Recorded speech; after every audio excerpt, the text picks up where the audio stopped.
This is the second part of this recent advances on Einstein constraint equations.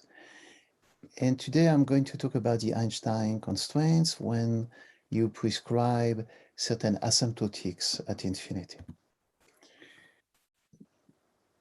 We look for a manifold MGK, possibly with finitely asymptotic ends, where G is a Riemann metric, K is a two-tensor. They represent, the two tensor represent the extrinsic curvature, second fundamental form in the dynamical picture.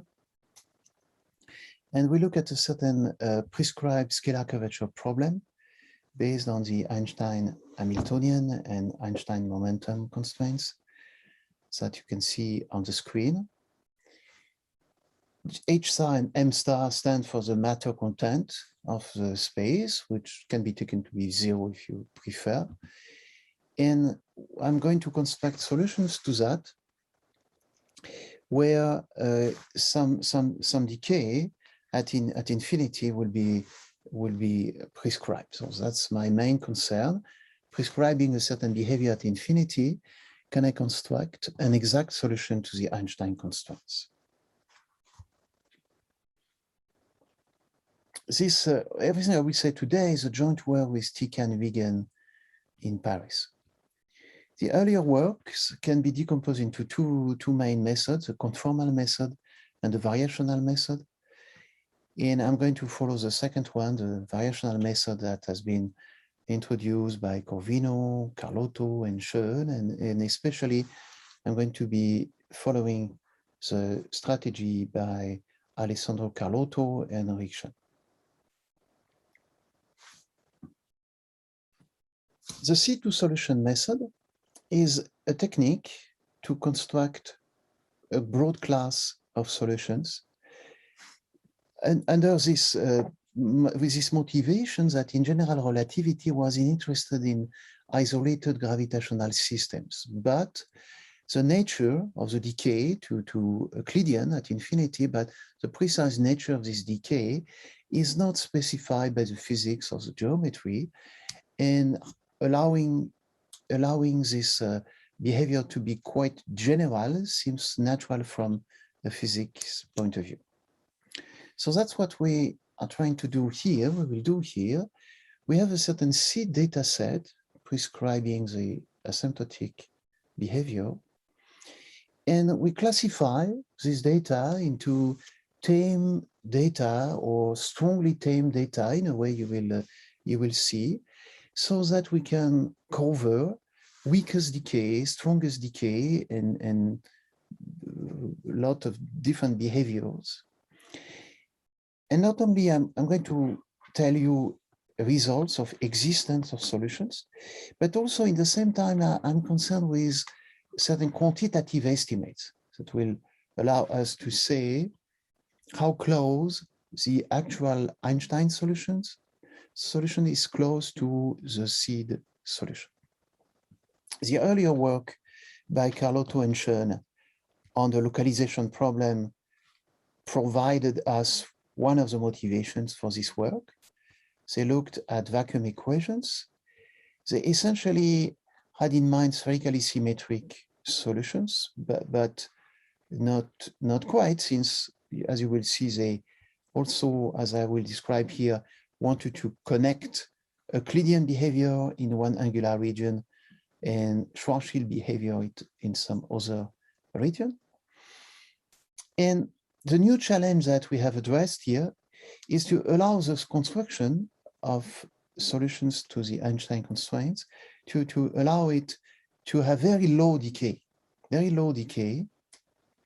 in the same time, there is very low decay, but in the same time, you want to control the decay at the level of Schwarzschild decay, of harmonic decay. So there are two things that you want to do at once. And by doing that, we have discovered a notion of mass correctors, which we believe is quite interesting. So let me present that with the first theorem. Given any seed data on a manifold, which for simplicity has one end, consisting of a Riemann metric G1 and a symmetric two-tensor H1, satisfying certain conditions, the decay, we are going to prove that there exists a solution to the vacuum Einstein equations. So what are these assumptions? The assumptions are two types. The decay of G1 and H1 to be Euclidean at infinity. And to express that, I'm introducing an exponent PG. G stands for geometry, and PG is greater than 1/2, is less than 1. And now the second condition is obtained by plugging G1 and H1 in the Einstein operator, the two operators, and looking at the decay. And the decay is at least by modulo scaling, is at least the one that you deduce from the one on G1 and H1. But I'm assuming that it might be stronger if you have a good ansatz. And I'm introducing PM to measure that. And the result is that there is a solution to the vacuum equations under these conditions, with certain restriction on the exponents. But for example, note that PM can be possibly very big. So now the theorem comes with 3 more cases, 3 more informations. Let me first assume that PM is less than 1, strictly. In this case, G and H agree with G1, H1 at infinity in the sense it is stated. The second case is when PM is 1. And it's a way to think step by step. I'm assuming that my seed data has better accuracy in a certain way. So PM is 1, and H of G1, H1 and M of G1, H1 are integrable in the manifold. Then we again get an agreement between GH and with G1, H1 with a correction, which is small o of 1 over r or big O of 1 over r squared. But as you can see, there is an extra term, m tilde over r, which is a term that I call a mass corrector. And this term is there. If you give some data, you prescribe some data, and you look for a solution, there's no other way. It has to be there. And it's, in a way, it's related to the ADM mass or the matter content of your spacetime. And I'm going to make this clear, a little bit more clear at the end of this lecture. So the point is that there is a correction, but this correction is not too big in some sense. It can be controlled. It's controlled by the integral of the Hamiltonian plus a correction, which is of still a higher order. This was for the critical decay regime. Now we have also a supercritical decay regime where your ansatz is even of a higher accuracy, PM is greater than 1. And in this case, the agreement between the metric and the seed data are at a higher order. So we get a correction 1 over r to the power p, where p is an exponent between now 1 and 2. And h has also some decay. So this is the main result that the C2 solution method is providing you. And I can maybe add some more comments about it. So it really covers a broad range of parameters. And I think this is interesting to consider limiting cases where, for instance, PG is equal to PM. So this would correspond to, and both are very close to 1/2. So you are here in a regime where the weakest possible decay on the metric and also the weakest decay on the Einstein operator are assumed. And our result, applies in this case, and it even applies with a limiting case where PG is 1/2, corresponding to an infinite ADM mass, actually. Another regime is a regime where your metric has a very low decay, so PG can be taken to be very close to 1/2, but on the other hand, PM is very large. Weakest decay on the metric, strongest decay on Einstein. In this case, we can prove that m tilde is going to 0. We have quantitative estimates that show that. And the limit PM equal plus infinity would be realized if, for instance, the seed data is a solution. Another regime is obtained by taking PG to be 1, like it would be for Schwarzschild. So that's essentially another limiting case that you want to treat for the metric. And now PM is anything between 1 and infinity, the strongest decay on the metric and a broad range of behaviors of the Einstein operator.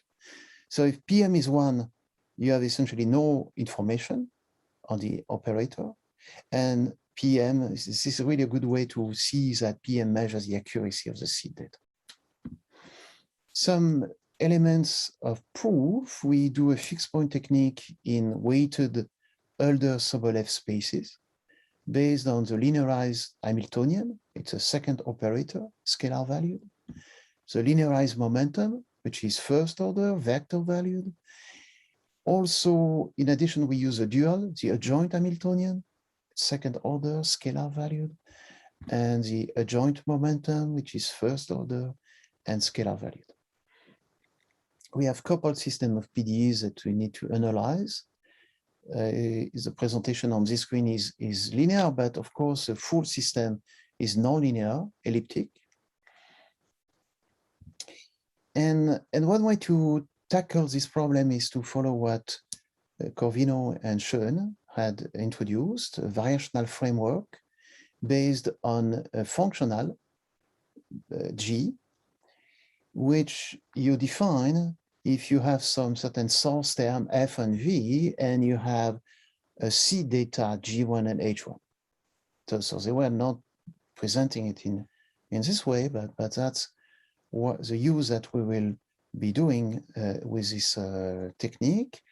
So G1, H1 for us will be one of the seed metrics I described. And this functional under minimization produces Euler-Lagrange equations that will be used by iteration in order to generate an actual solution to the Einstein equations. So we use, as I mentioned, the linearized and the dual operators. We use weighted spaces, so I put a little bit more of that on the screen. The linearized and the dual linearized operator have some natural spaces with some weight, P and Q. So P is one parameter relative to the metric, and Q is possibly a different parameter. Sometimes we will take Q to be P plus 1, but we can actually cover more general range by taking Q to be an independent parameter. And what we do for the proof are elliptic estimates in Hölder-Sobolev spaces, using and proving Poincare and Korn inequalities in our setup, in weighted norms, and going to harmonic decay, level of decay, and discovering these mass corrections that comes from the Einstein operators. So let me move now to the applications that we do from this method to the localization problem that was first solved by Carlotto and Schoen. And what they actually solved is what they call the optimal problem for the vacuum equations. They decompose asymptotic infinity into 3 asymptotic angular regions. So CA, TA, and the complement. So CA is a cone with a certain angle.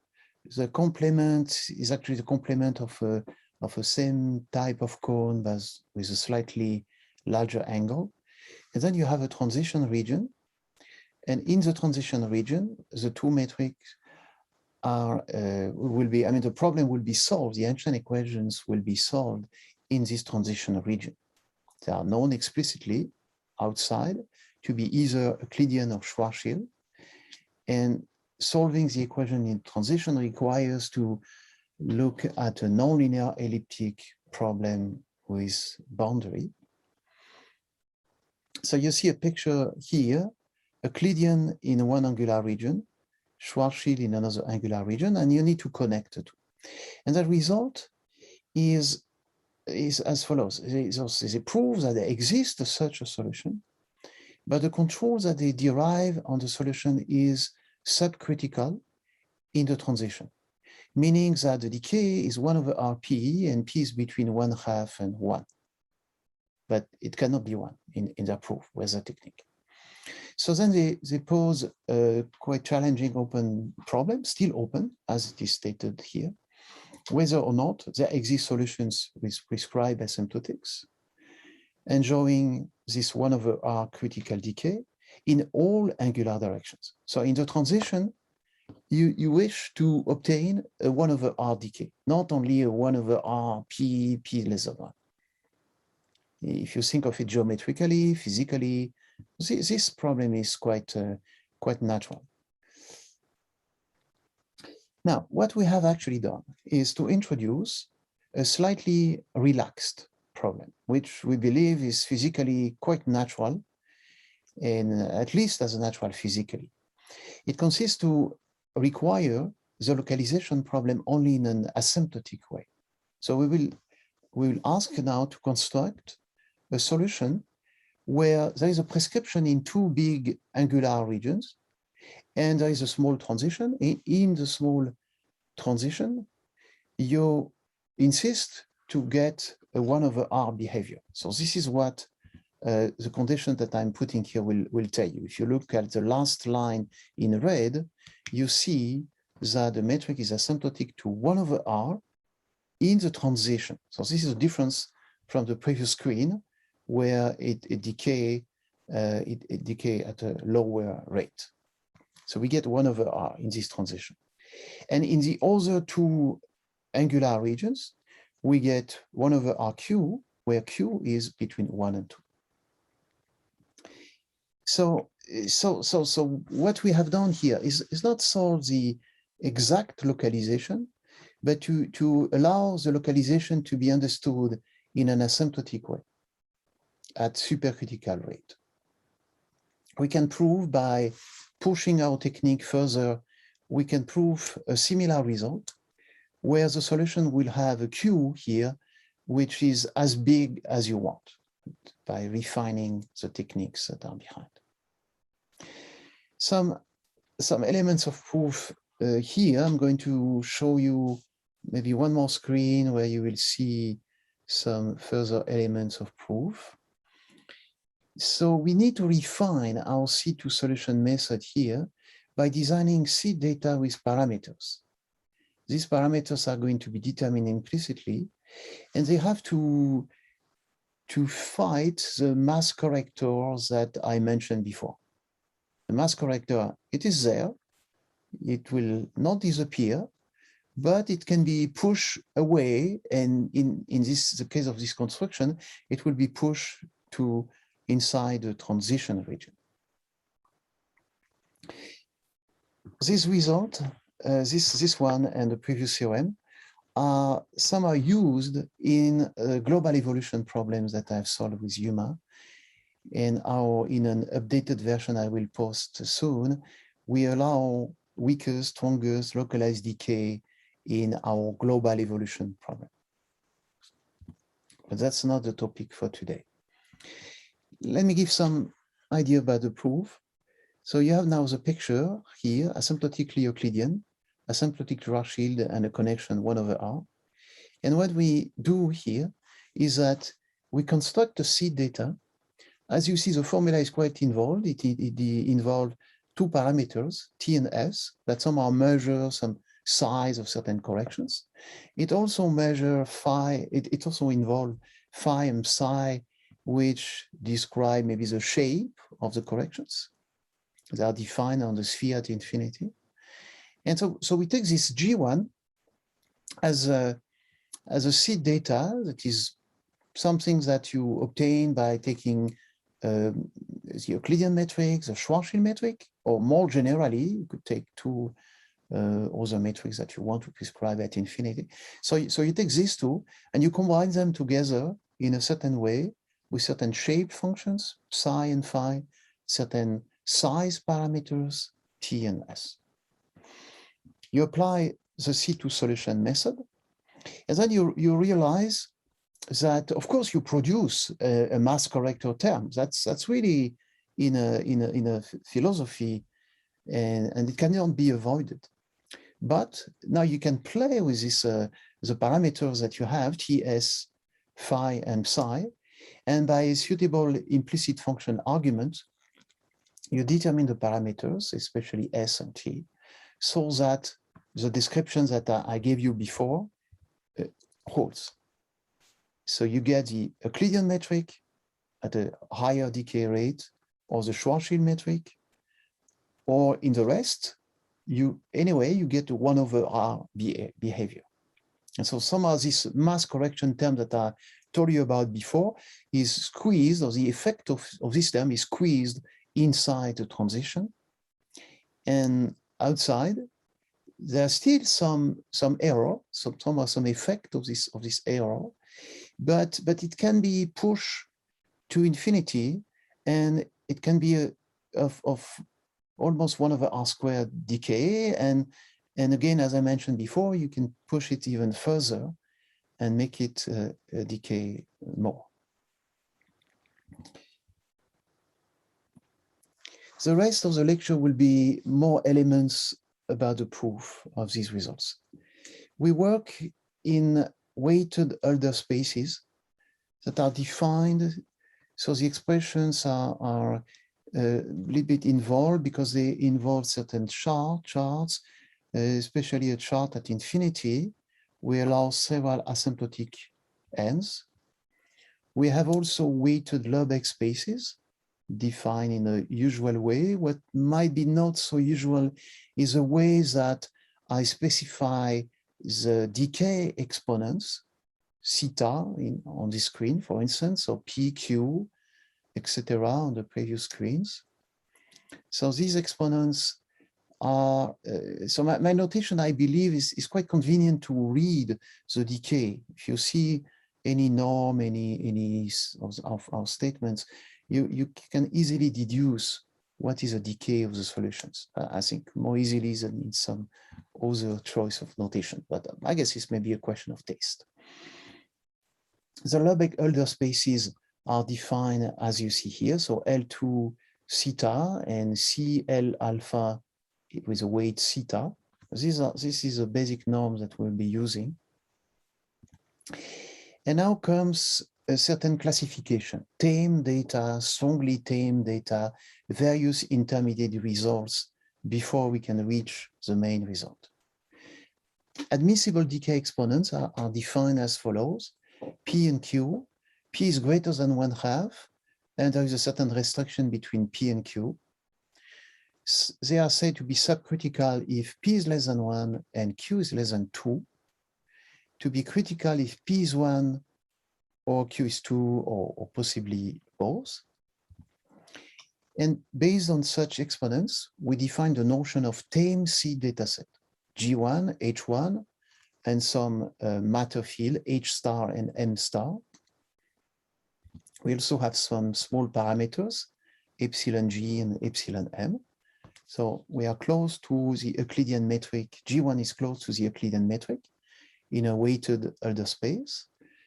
H1 is also close in a different Hölder space. And our conditions involve 2 exponents, PG and QG. G again stands for the geometry. This is one set of conditions. We have a second set where now we look at the Einstein operator evaluated on G1, H1, and both the Hamiltonian and momentum. And we also introduce weights in our norms, and the exponents are denoted by PM and QM. And there is also a different size parameter, epsilon M, to prescribe this. So this, I believe, is some of the most general setup that you can think of if you are interested in the asymptotic behavior of solutions to the Einstein equations. So we have PG, QG. Typically, QG can be taken to be PG plus 1. And we have PM, QM, same for QM. And we have 2 size parameters, epsilon. So we need now some more notation for exponent P and Q that are going to be used to measure the decay of the actual solutions. So we fix admissible exponents for the geometry in the matter, and we introduce admissible exponent PQ, which are said to be subcritically effective. If P and Q are subcritical, this will be the first regime we want to focus on.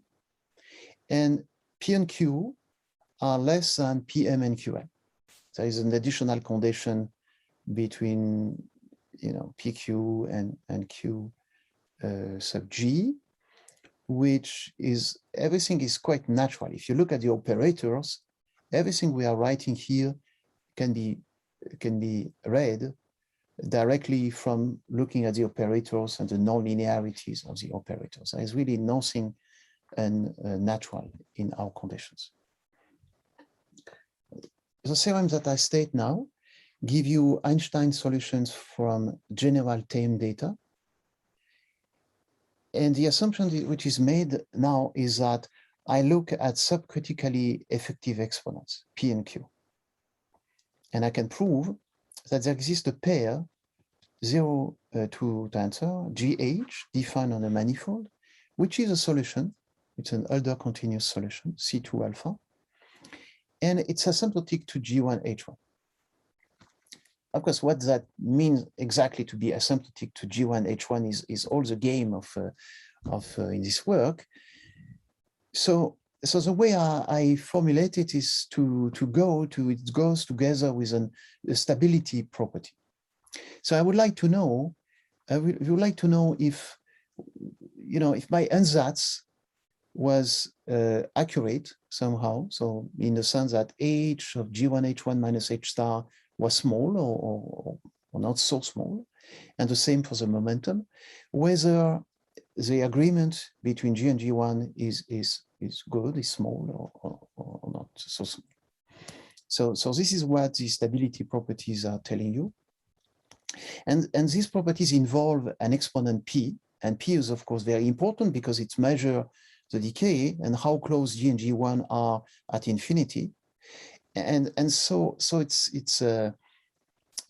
important to pay attention to the range of P and Q.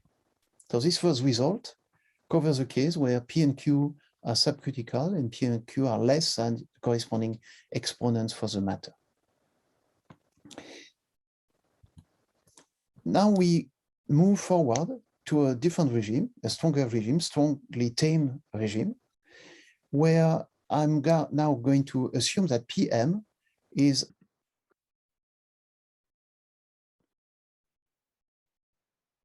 strongly tame data.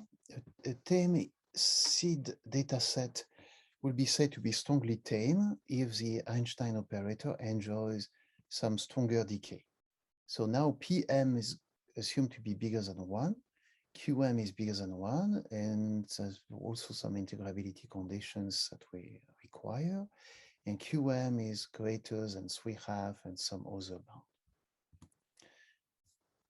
When you pick up exponents that are strongly tame, or more precisely a seed data that is strongly tame, then we can prove that the Einstein solution is asymptotic close to G1, H1 at a critical rate of decay.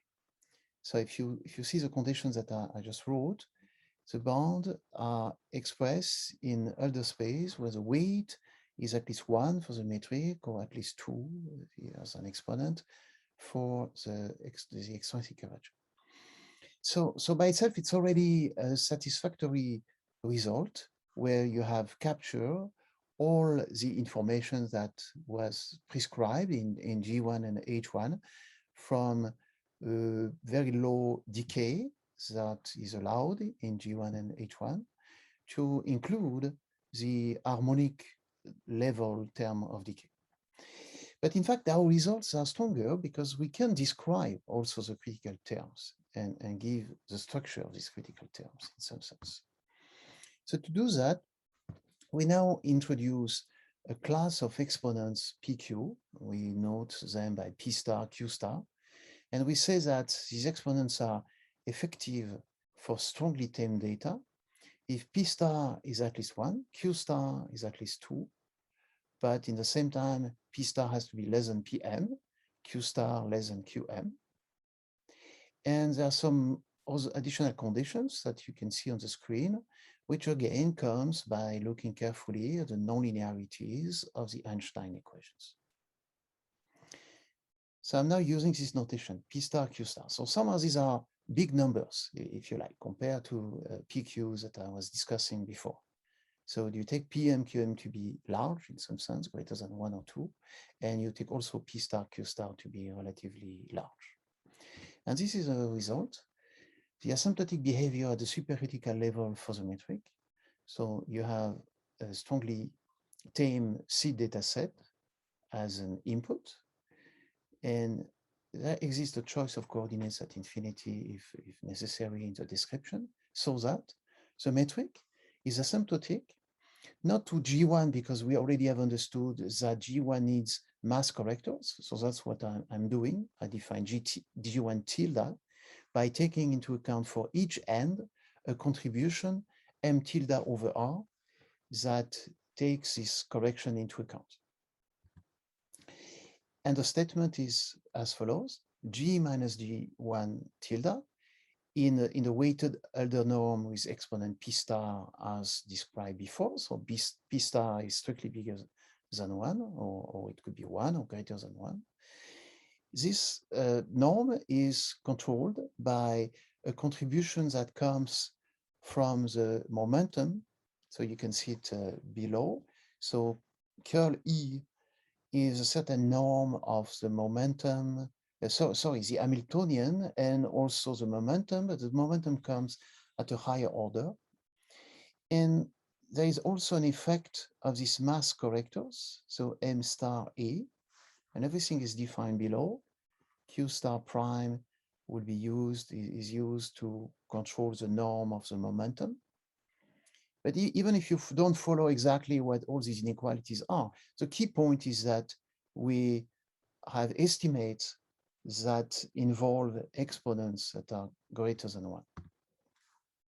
So for each asymptotic n, we produce a mass corrector M star A, or more precisely, M star A is not quite a mass corrector. It's a first order contribution in the mass corrector, or the zero order contribution, the first part of it.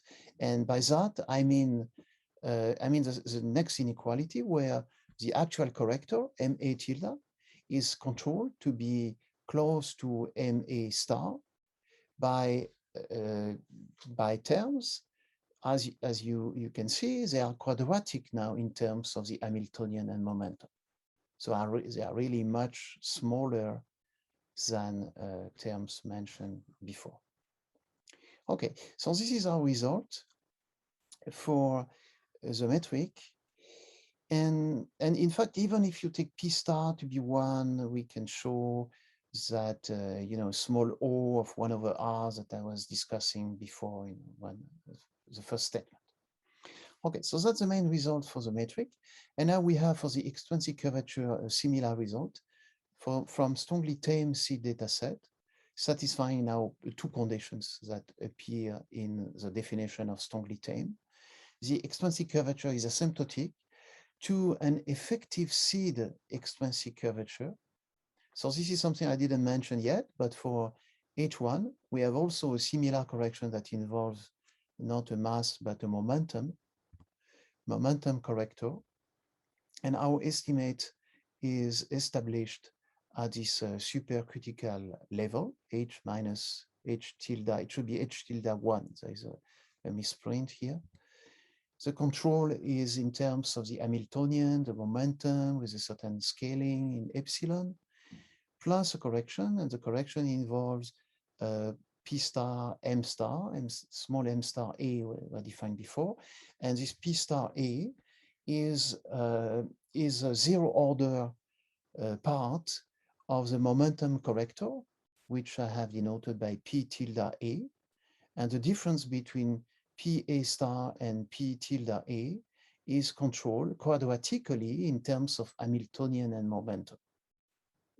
So this is our main result for the extrinsic curvature. And again, there is also a statement that say in the critical case, Q star is 2, we can produce a small O of 1 over R squared to control H and H tilde 1.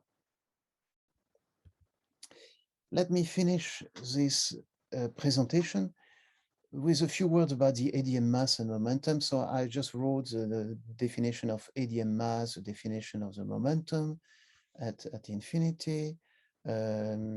Here what I'm writing is still allowing several asymptotic ends.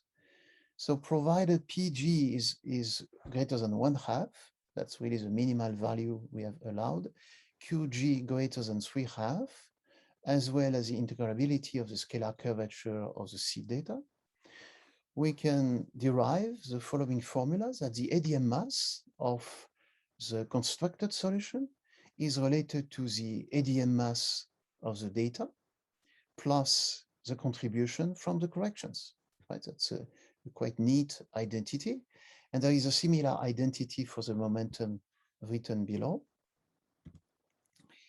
And by the positive mass theorem, if the matter data, I didn't say much about the matter data yet, if they are assumed to satisfy the positive energy condition, we know that there is an inequality between the mass and the momentum vector.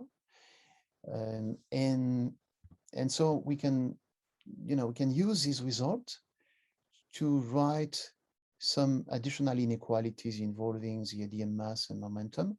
So for instance, we have these inequalities at the ADM mass of G1 plus our correctors is greater than in modulus the momentum of H1 plus a correction.